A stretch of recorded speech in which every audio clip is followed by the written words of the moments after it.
Пием захар. Колко захар пием, ще проверим в нашия експеримент. Имаме бутилка кола, бутилка студен чай, бутилка вода.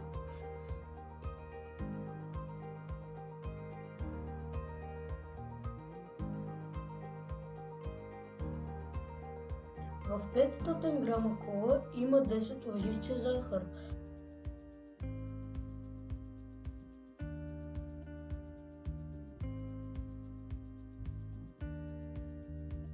А в чаят има 5 лъжици захар.